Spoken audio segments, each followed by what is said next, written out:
ప్రజలకు చేసే సేవ కమిట్మెంట్గా నిదర్శనం. తెలంగాణ సాధించడంలో, తెలంగాణ జీవన విధానంలో ఉన్నతమైన ప్రమాణాలు ఉన్నాయి. ఎప్పటి నుంచో ఒక అభివృద్ధి చెందిన ప్రాంతం ఈ తెలంగాణ. దాంట్లో విద్యా ఆలయాలకు ఎంతో ప్రాధాన్యత ఇచ్చారు. ఎడ్యుకేషన్తో పాటు health is very important aspect. అందుకోసం మంచి హాస్పిటల్స్ మన తెలంగాణ ప్రాంతంలో ఉన్నాయి. అంతేపాటు కమ్యూనికేషన్, ఇన్ఫ్రాస్ట్రక్చర్ డెవలప్మెంట్ చాలా ఇంపార్టెంట్. అందుకోసం మనకు రవాణా సౌకర్యాల కోసం ట్రైన్స్ ఎప్పటి నుంచో మనం మంచి నేషనల్ కనెక్టివిటీ 3 రైల్వే స్టేషన్లు మన దగ్గర ఉన్నాయి. అలానే మనకు ఎకనామిక్ లైఫ్ లైన్ డెవలప్మెంట్ కోసం సింగరేణి కాలనీస్ లాంటివి డెవలప్మెంటల్ ఆస్పెక్ట్స్లో నేషనల్ గ్రోత్లో పార్టిసిపేట్ చేసిన కోర్ సెక్టర్లో ఉన్నటువంటి ఇండస్ట్రీస్ ఎన్నో మన ప్రాంతంలో ఉన్నాయి. జీవనదులు మన ప్రాంతంలో ప్రవహిస్తున్నాయి.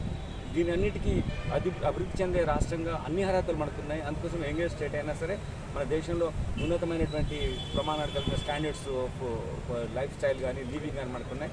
ఇవన్నిటిని మనం నిలబెట్టుకోవాలి, అందరినీ కలుపుకొని తీసుకెళ్ళాలి. తెలంగాణ సంస్కృతి అంటేనే ఒక కాస్మోపాలిటన్ కల్చర్, అందరినీ కలుపుకొని తీసుకెళ్లేటువంటి ఒక కల్చర్ కాబట్టి అందరితో మన భాగస్వామ్యం చేయాలి. ప్రభుత్వం చాలా ఎక్కువగా పోలీస్ సిస్టమ్ని చాలా స్ట్రెంథెన్ చేయాలని చూస్తుంది. పోలీస్ అధికారుల కోసం ప్రతి ఒక్కరూ చదువుకునే విధంగా స్కూల్స్ స్టార్ట్ చేద్దామని ప్రభుత్వం నిర్ణయించుకుంది. కాబట్టి ఒక కామ్రేడరీ,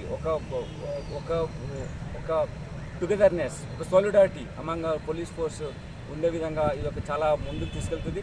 మనందరం భాగస్వామ్యం కావాలా. మన పిల్లల భవిష్యత్తు, మన డిపార్ట్మెంట్కి మనం చేసిన కమిట్మెంట్ ఇవన్నిటిని మనం నిశ్చించగా ప్రజల కోసం పనిచేస్తే ప్రభుత్వం మన కోసం శ్రద్ధ వహిస్తేనే ఉద్దేశం మనం ఉంటే ఇంకెక్కువ బెటర్ సర్వీస్ చేస్తేనే ప్రభుత్వం నిర్ణయం తీసుకుంది. కాబట్టి మనందరం ఇంకా డెడికేట్ అయ్యి బెటర్ వేలో మనం కార్యక్రమం చేపట్టాలి. అభివృద్ధి పదంలో కానీ ఎక్కడైతే డెవలప్మెంట్ కావాలనుకుంటే అక్కడ కంపల్సరీగా లా అండ్ ఆర్డర్ పర్ఫెక్షన్ ఉండాలి. లా అండ్ ఆర్డర్ ఎక్కడైతే బాగుంటుందో అక్కడే మనకు డెవలప్మెంట్ సాగుతుంది. ఇందాక మనం మాట్లాడుకున్నట్టుగా ఎక్కడైతే స్త్రీలు గౌరవించబడతారో అక్కడ దేవతలు నివసిస్తారని మనం చెప్తాం. అదేవిధంగా ఎక్కడైతే డెవలప్మెంట్ ఉంటుందో అక్కడే దానికి మూలం ఏంటని మనం వెనక ఆలోచిస్తే అక్కడ ఉన్నటువంటి లా అండ్ ఆర్డర్, శాంతి భద్రత పరిరక్షణ ఉన్నప్పుడే డెవలప్మెంట్ సాధ్యమవుతుంది. కాబట్టి అందులో మనం ఇంపార్టెంట్ రోల్ ప్లే చేస్తున్నాం. కాబట్టి పోలీసులు అందరూ ఇంకా కమిటెడ్గా పనిచేయాలని కోరుకుంటున్నాం.